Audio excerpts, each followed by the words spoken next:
ฮัลโหลสบายดีมื้อนี้จานโดสิมาสอนวิธีการเฮ็ดรูปติมบัตรด้วย Photoshop ง่ายๆเนาะให้เราไปที่โปรแกรม Photoshop หลังจากนั้นให้เราละรูปหรือว่าไปเปิดรูป Open เนาะหรือเอารูปที่เราต้องการเข้ามาเนาะเมื่อเลือกรูปเข้ามาแล้วเนาะให้เราไปตัดพื้นหลังออกเนาะโดยเราสิใช้เป็น select subject นี่เลือกเอาตัวแบบเนาะเลือกเอา subject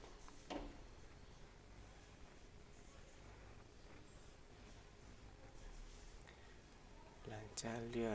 เราก็มาเช็คเบิ่งว่าเลือกได้ตามที่เราต้องการแล้วบ่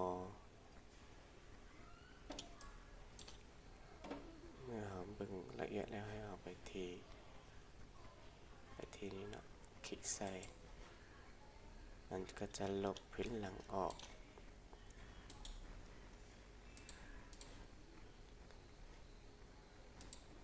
หลังจากนั้นให้เราไปเพิ่มแบ็กกราวด์หรือพื้นหลังใหม่เนาะไปที่สีอันนี้ไปที่ solid color เนาะ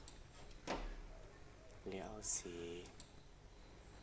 โดยปกติแล้วจะเป็นสีฟ้าเนาะสีขาวสีฟ้าก็ได้แล้วแต่เนาะแต่ว่ามันนี่จันโดสิเอาสีฟ้าลากตัวนี้ลงใส่ลุมมันก็จะขึ้นมาหลังจากนั้นให้เราไปปรับสีให้ตัวเราเนาะปรับสีให้มันสว่างขึ้นไปเลือกเอารูปเนาะเลือกเอารูปตรงนี้เลือกรูปคลิกใส่รูปไปที่ filter ไปที่ camera raw filter เนาะ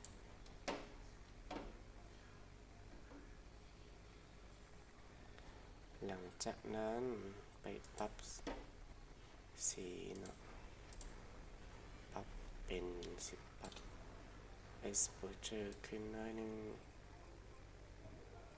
เพราะว่ามันเนาะปรับคันชัดขึ้นหน่อยนึงปรับไฮไลท์นี่เอาลงหน่อยนึงชัดดาวอัพขึ้นหน่อยนึงไฟสีขาวนี่อัพขึ้นหน่อยนึงจากนั้นเราสิไปปรับ texture เนาะเพื่อลบใบหน้าสิวเนาะ clarity หน่อยปรับลงหน่อยนึง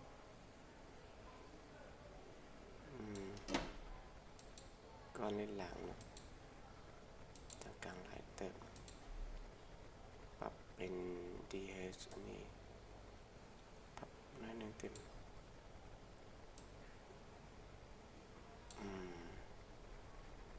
จากนั้นไปปรับที่ detail noise resolution reduction ตัวนี้ปรับสักประมาณ25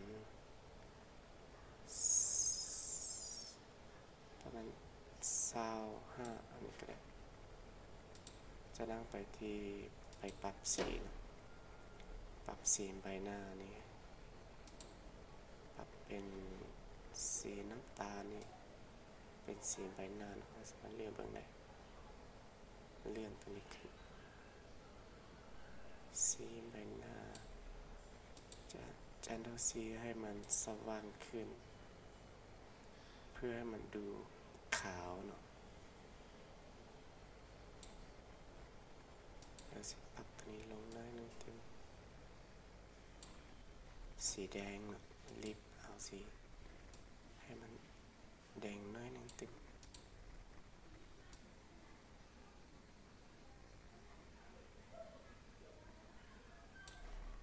โอเคประมาณนี้เนาะ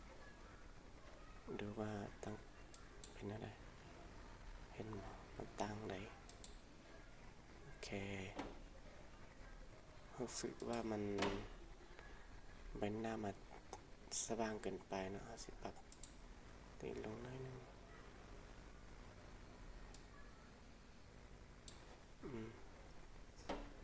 ประมาณนี้นะให้คลิกโอเค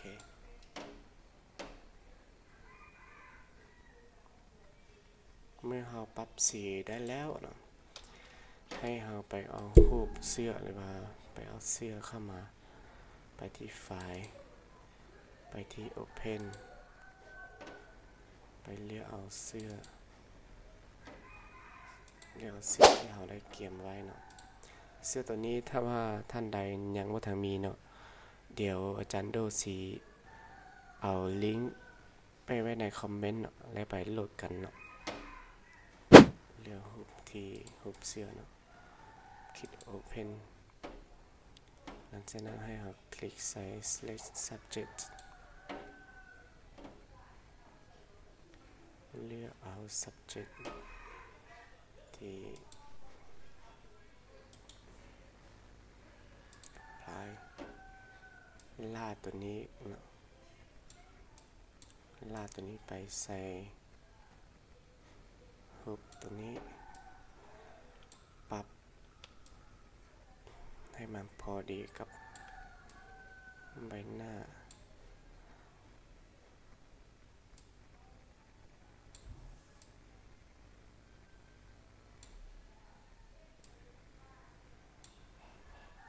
ถ้าเราไม่แน่ใจว่ามันซื่อหรือบ่เราก็ดึงเส้นตัวนี้ขึ้นมาแล้วกด Alternate ให้มันซื่อกับนะตอนตัวนี้แล้วมาปรับให้มันซื่อกับ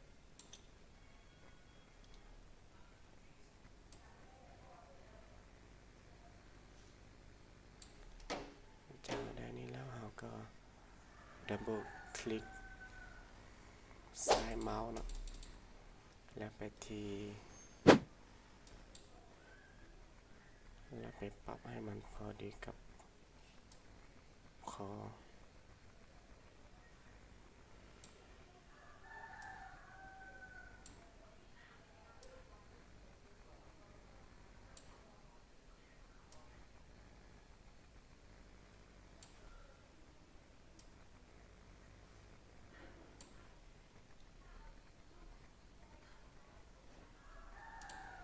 คลิก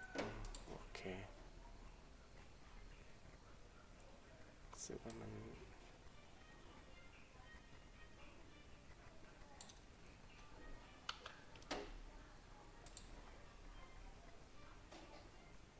โอเคจะนั่งให้ไปเลือกเอาแล้วไปที่ยังลบเนาะยังลบไปลบส่วนเกินตัวนี้ออก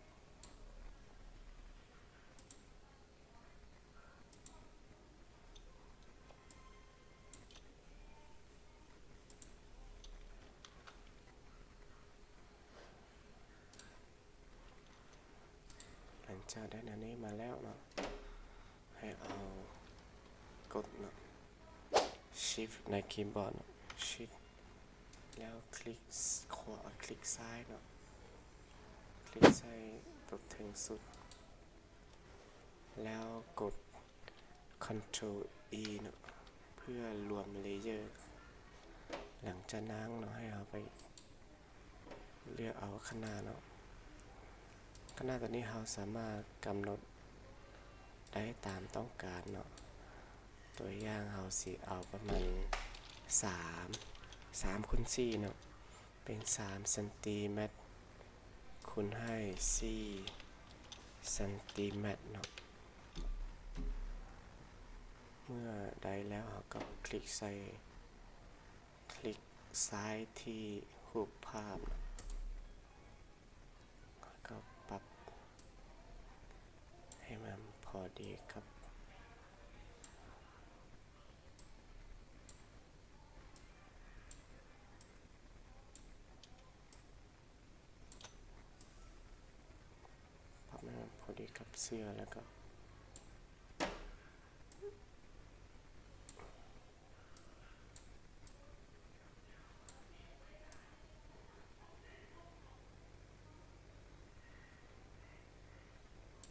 เคเมื่อเราปรับได้พอดีแล้วเนาะคลิกใส่ไม้ติ๊กนี่ Ctrl O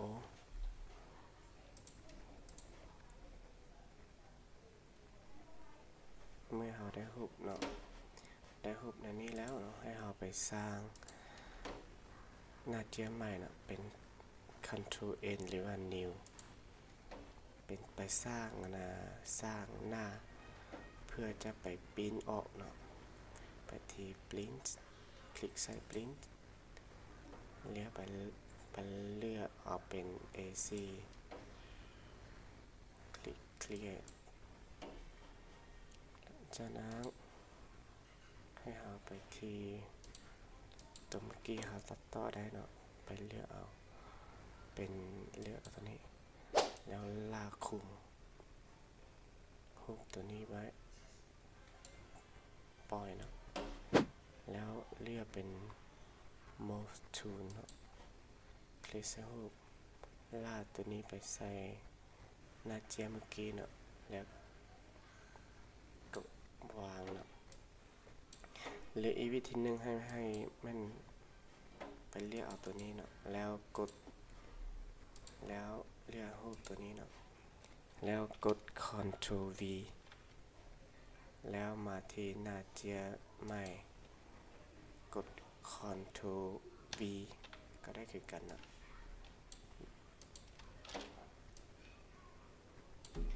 Ctrl 0ปรับพอดีลากกด Alternate แล้วลากเนาะคลิกซ้ายแล้วลากเนาะ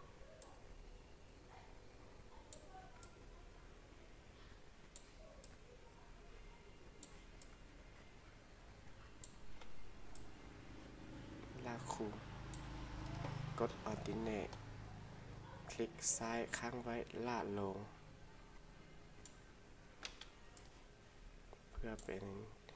การ Copy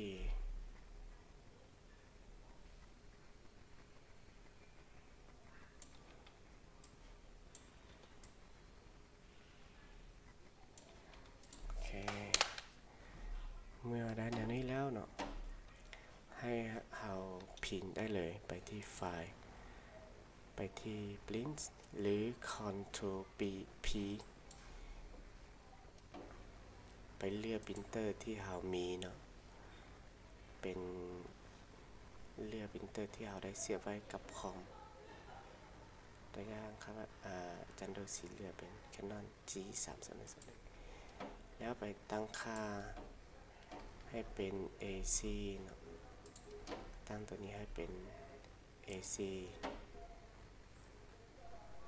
อันนี้เราสี